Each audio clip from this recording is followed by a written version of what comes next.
समुद्र उस रात पागल था। लहरें जहाज को खिलौने की तरह उछाल रही थीं।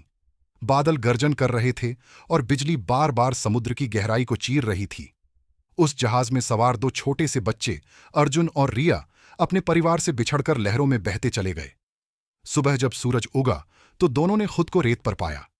शरीर भीगा हुआ, होश आधा टूटा और दिल में ऐसा डर कि आंखें बार बार बंद हो जाईं। चारों ओर कोई नहीं था, सिर्फ नीला आसमान, अंतहीन समुद्र और घना हरा जंगल। रिया, उठो। अर्जुन ने कांपते हुए उसका हाथ पकड़ा। रिया ने धीमी आवाज में कहा, हम कहाँ हैं? मुझे नहीं पता, लेकिन हमें जिंदा रहना होगा। उनकी उम्र ज्यादा नहीं थी, लेकिन हालात ने उन्हें वक्त से पहले बड़ा बना दिया। शुरुआत के दिन बहुत कठिन थे। भूख उन्हें बार बार रुलाती, प्यास से गला सूखता। अर्जुन नारियल तोड़ना सीख गया, रिया ने जंगल से फल ढूंढना।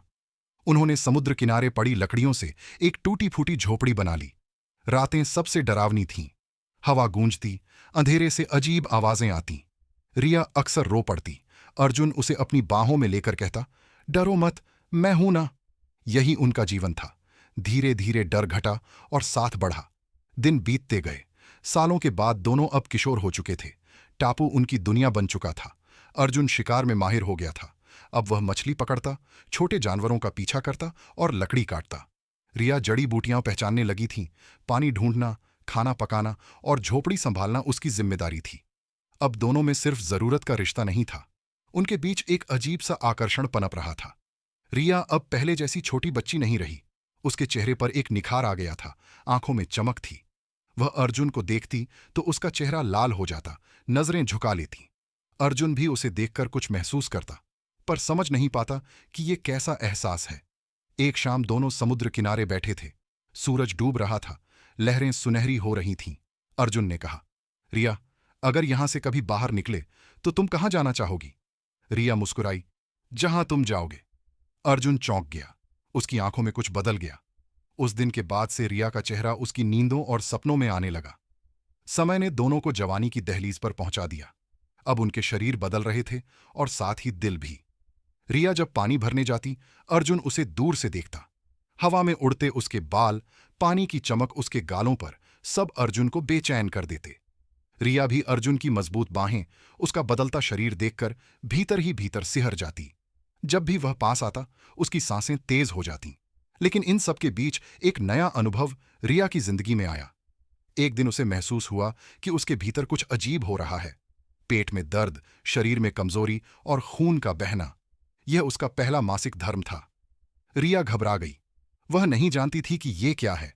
वह अर्जुन को कुछ नहीं बताना चाहती थी। उसने छुपकर जंगल में वक्त बिताया, अकेले दर्द सहा। अर्जुन को लगा कि रिया उससे कुछ छिपा रही है। वह बार बार पूछता, क्या हुआ? तुम इतनी चुप क्यों हो? रिया हर बार मुस्कुराकर कह देती, कुछ नहीं। धीरे धीरे अर्जुन को गुस्सा आने लगा। तुम मुझसे सच क्यों नहीं कहती?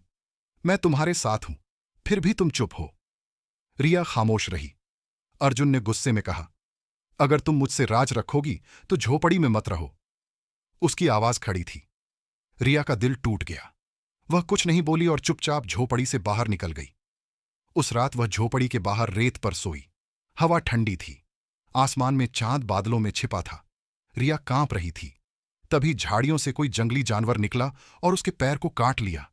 रिया दर्द से चीख उठी। रिया की चीख सुनकर अर्जुन भागता हुआ बाहर आया। उसने देखा कि रिया का पैर खून से भीग चुका था और उसके चेहरे पर दर्द की लकीरें थीं।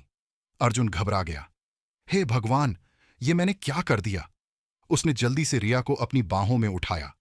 उसका शरीर ठंडा था, होंठ नीले पड़ गए थे। अर्जुन रोते हुए कहने लगा, रिया, मुझसे गलती हो गई। मैं तुम्हें कभी अकेला नहीं छोड़ूंगा। लेकिन रिया की सांसें धीमी हो रही थीं। अर्जुन उसे झटपट उठाकर जंगल के उस हिस्से में ले गया जहां उसने एक पुरानी पत्थर की मूर्ति देखी थी। वह मूर्ति किसी देवी की थी, शांत चेहरा, फैले हुए हाथ और पैरों के नीचे कमल। अर्जुन ने रिया को मूर्ति के पास लिटाया और घुटनों के बल बैठ गया। देवी मां, कृपा करो, इसे मुझसे मत छीनो। अगर इसे कुछ हो गया तो मैं जीते जी मर जाऊंगा। उसकी आंखों से आंसू जमीन पर गिर रहे थे। कुछ देर बाद अचानक हवा थम गई। पत्तियां जोरों से सरसराईं और आसमान में बादलों से चांद निकल आया। रिया का शरीर हल्का सा कांपा। उसकी सांसें तेज हुईं, आंखें धीरे धीरे खुलीं। अर्जुन ने उसकी हथेली पकड़ ली। रिया, तुम ठीक हो? रिया ने धीमी आवाज में कहा। अर्जुन, तुम सच में रो रहे थे? अर्जुन ने उसके माथे पर चुंबन दिया। तुम मेरी जान हो, तुम्हें खोने से अच्छा है कि मैं खुद मर जाऊं। उस पल से रिया और अर्जुन के बीच की दूरी खत्म हो गई। रिया अब धीरे धीरे जवानी की तरफ बढ़ रही थी और उसका शरीर लगातार बदल रहा था। लेकिन इस बदलाव को वह किसी खास वजह से नहीं जोड़ पा रही थी। कभी कभी उसे उल्टियां होतीं, कभी अचानक कमजोरी महसूस होती, कभी पेट में हल्की हल्की खिंचाव जैसी चीज। उसने सोचा, शायद मैं ज्यादा खा रही हूं या ये बस थकान है।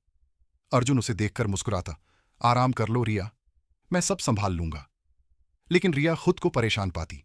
उसने अर्जुन को कुछ नहीं बताया। उसे यह भी नहीं पता था कि उसके शरीर में क्या बदलाव हो रहे हैं। एक दिन सुबह सुबह रिया कुछ ढूंढने के लिए जंगल गई। चलते चलते उसने महसूस किया कि उसके पेट में अजीब हलचल हो रही है। वह चौंक कर रुक गई, हाथ अपने पेट पर रख लिया। ये क्या हो रहा है? उसने खुद से पूछा। जब वह झोपड़ी लौटी तो अर्जुन ने देखा कि उसका चेहरा थकान और हल्की परेशानी से भरा हुआ है। क्या हुआ रिया? उसने पूछा। कुछ नहीं, बस पेट में अजीब हलचल है, रिया ने झुकी हुई आवाज में कहा। अर्जुन ने उसके हाथों को अपने हाथों में लिया और मुस्कुराया। आराम करो, मैं तुम्हारे साथ हूं। कोई भी तकलीफ हो, हम मिलकर सब संभाल लेंगे। रिया ने केवल सिर हिलाया, लेकिन भीतर से वह घबराई हुई थी। उसे कुछ समझ नहीं आ रहा था। कभी कभी उसे ऐसा लगता कि वह बहुत ज्यादा खा रही है, कभी लगता कि कुछ ठीक नहीं है। दिन रात गुजरते गए और ये बदलाव बढ़ते गए। पेट में हलचल, उल्टियां और अचानक थकान। लेकिन रिया का ज्ञान इसे सिर्फ एक अजीब कमजोरी के रूप में सीमित कर देता। अर्जुन हर बार उसका ख्याल रखता। जब भी वह थक जाती या दर्द महसूस करती, वह उसका हाथ पकड़कर कहता, रिया, मैं यहां हूं, बस आराम करो, ये सब ठीक हो जाएगा। रात में झोपड़ी के भीतर जब रिया बिस्तर पर लेटी तो अर्जुन उसके पास बैठकर उसका सिर सहलाता। कुछ हो तो मुझे बताना, मैं तुम्हें अकेला नहीं छोड़ूंगा। ये बदलाव हम मिलकर देख लेंगे। धीरे धीरे रिया को महसूस होने लगा कि ये बदलाव केवल थकान या भूख से नहीं है। लेकिन फिर भी उसने खुद से कहा, शायद मैं ज्यादा चिंता कर रही हूं, ये सब सामान्य है। अर्जुन को भी इस बदलाव की वजह नहीं पता थी। उसने बस अपनी जिम्मेदारी निभाई। रिया के पास रहना, उसका ख्याल रखना, उसे खाना देना और रात में उठकर उसकी नींद चेक करना। दोनों अब एक दूसरे के बिना नहीं रह सकते थे। उनका रिश्ता न केवल प्यार का, बल्कि विश्वास और सुरक्षा का रिश्ता बन चुका था। रिया को हर हलचल, हर दर्द, हर उल्टी में थोड़ी सी डर लगने लगी। लेकिन अर्जुन की मौजूदगी में उसे ताकत मिलती। और अर्जुन हर बार सोचता, ये बदलाव सिर्फ असुविधा है, मैं इसे संभाल लूंगा। रिया को कभी अकेला नहीं छोड़ूंगा। इस तरह दोनों ने न केवल एक दूसरे का हाथ थामा, बल्कि अनजाने बदलावों के बीच अविश्वसनीय भरोसे और प्रेम का रिश्ता गढ़ लिया। समय बीतता गया। रिया अब लगातार थकान महसूस करती थी। पेट में हलचल और हल्का दर्द बार बार होता। कभी कभी उसे उल्टियां भी आती। उसने सोचा, शायद बहुत मेहनत कर रही हूं या खाने में कुछ भारी खा लिया। अर्जुन हर बार उसे देखता और अपनी चिंता छिपाने की कोशिश करता। आराम करो रिया, मैं सब संभाल लूंगा, कुछ नहीं होगा। लेकिन टापू पर शांति हमेशा बनी नहीं रहती। एक सुबह अर्जुन ने दूर समुद्र की ओर धुआं और हलचल देखी। वह दौड़कर पास गया और देखा कि कुछ अजनबी कबीले नाव से उतर रहे थे। उनके हाथों में भाले और लाठी थीं। रिया, जल्दी, अर्जुन ने आहट की आवाज में कहा। रिया के चेहरे पर डर और थकान दोनों दिख रहे थे। पेट में हलचल बढ़ गई। वह समझ नहीं पा रही थी कि यह हलचल असली दर्द है या उसकी कमजोरी। अर्जुन ने उसे पकड़कर झोपड़ी के अंदर बैठाया। कुछ मत सोचो, मैं बाहर जाकर उन्हें रोक दूंगा, तुम बस यहीं रहो। लेकिन तभी रिया की हल्की हल्की चीख सुनाई दी। पेट में जोर का खिंचाव हुआ और उल्टियां भी आ गईं। वह डर से कांप उठी। अर्जुन, कुछ हो रहा है, ये अजीब है, उसने धीरे धीरे कहा। अर्जुन ने उसकी हथेलियां पकड़ी। आंखों में आंसू और आवाज में दृढ़ता थी।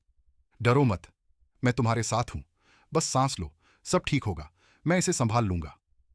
कबीले झोपड़ी के पास पहुंच चुके थे। अर्जुन ने सोचा, पहले रिया की सुरक्षा, फिर सामना। उसने भाला उठाया और बाहर निकलते हुए पूरी ताकत से कबीले से भिड़ गया। लड़ाई लंबी और खतरनाक थी। अर्जुन घायल हुआ, लेकिन उसने पीछे नहीं हटा। उसका एक हाथ कट गया और पीठ पर चोटें आईं, लेकिन उसने हार नहीं मानी। इस बीच रिया झोपड़ी में अपने दर्द और उल्टियों को झेल रही थी। उसकी सांसें तेज थीं, शरीर पसीने में भीगा था। उसे कुछ भी समझ नहीं आ रहा था कि ये क्या बदलाव है। क्या मैं बीमार हूं या ये सिर्फ कमजोरी है? उसके मन में सवाल उठा। अर्जुन लड़ाई से लौटकर उसके पास गिर पड़ा। तुम ठीक हो रिया? सब ठीक है, अब बाहर कोई खतरा नहीं। उसने अपने घावों की परवाह किए बिना रिया का हाथ थाम लिया। रिया ने उसकी बाहों में सिर रख दिया। आंसू आंखों में भर आए, डर और राहत का मिश्रण। अर्जुन, तुम हमेशा मेरे पास रहोगे ना? उसने फुसफुसाते हुए कहा।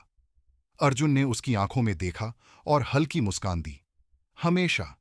मैं कभी तुम्हें अकेला नहीं छोड़ूंगा। कोई भी बदलाव, कोई भी तकलीफ, हम मिलकर सब संभालेंगे। रात धीरे धीरे चुपचाप बीत गई। रिया का शरीर अब और अधिक थक गया था। उल्टियां और हल्की हल्की खिंचाव अभी भी जारी थे। अर्जुन हर पल उसका हाथ पकड़े, उसका पेट सहलाता, उसकी सांसों की जांच करता। उन्होंने मिलकर यह समझा कि साथ रहना ही सबसे बड़ी ताकत है। कई हफ्तों बाद रिया की हालत और बदलाव बढ़ गए। एक रात अचानक पेट में तेज हलचल और दर्द हुआ। रिया ने जोर से चीखते हुए अर्जुन को बुलाया। अर्जुन, ये बहुत अजीब है, कुछ हो रहा है। अर्जुन ने तुरंत उसे गोद में उठा लिया। वह समझ नहीं पा रहा था कि यह असल में प्रसव है, क्योंकि रिया को अब भी नहीं पता था कि वह गर्भवती थी। उसे यह सब बस अजीब और अचानक बदलाव लग रहा था। घंटों की कठिनाइयों के बाद अंत में रिया के पेट से पहली बार बच्चे की रोने की आवाज आई। अर्जुन की आंखों में आंसू थे। उसने बच्चे को अपने हाथों में उठाया और धीरे से रिया की ओर देखा। ये हमारा बच्चा है, हमारी जिंदगी का नया हिस्सा। रिया ने बच्चे को देखते हुए अपने सिर झुका लिया। उसके लिए यह वास्तव में एक चमत्कार जैसा था। हमने इसे बनाया, सच में बनाया, उसने धीरे से कहा। बाहर अब भी कबीले का खतरा था। अर्जुन ने बच्चे और रिया को झोपड़ी के पीछे सुरक्षित छिपाया। फिर अपने घायल शरीर के बावजूद उसने भाला उठाया और दुश्मनों का सामना किया। कबीले डर कर भाग गए। झोपड़ी में लौटकर अर्जुन बच्चे और रिया को पास ले आया। हम सुरक्षित हैं, अब तुम और हमारा बच्चा दोनों ठीक हो। रिया ने थकान भरी मुस्कान दी और बच्चे को अपने सीने से लगाया। हमने यह किया, ये हमारा परिवार है। सुबह का सूरज धीरे धीरे टापू पर चमका। समुद्र की लहरें शांत थीं। झोपड़ी के भीतर रिया अपने नवजात को लोरी सुना रही थी। अर्जुन पास बैठा उसकी पीठ सहला रहा था। अब उनके जीवन की कहानी पूरी हो चुकी थी। दो बच्चे जो कभी अकेले और डर के बीच थे, अब एक परिवार के रूप में जीवन जी रहे थे। उनकी झोपड़ी में सिर्फ प्रेम, भरोसा और सुरक्षा थी। अर्जुन ने रिया का माथा चूमा और बच्चे के सिर पर हाथ रखा। हमारा जीवन अब एक नया अध्याय शुरू कर रहा है। हम अकेले नहीं, अब हमेशा साथ हैं। रिया ने धीरे से उत्तर दिया। हां, अब हम सच में एक परिवार हैं। कोई ताकत हमें नहीं तोड़ सकती। टापू की चुप्पी में अब सिर्फ प्यार, खुशी और नए जीवन की गूंज थी। समुद्र, आकाश और हर चीज उनकी कहानी का हिस्सा बन गए थे। टापू की चुप्पी में अब सिर्फ प्यार, खुशी और नए जीवन की गूंज थी। समुद्र, आकाश और हर चीज उनकी कहानी का हिस्सा बन गए थे। अगर आपको यह वीडियो पसंद आया हो तो चैनल को सब्सक्राइब करना न भूलें।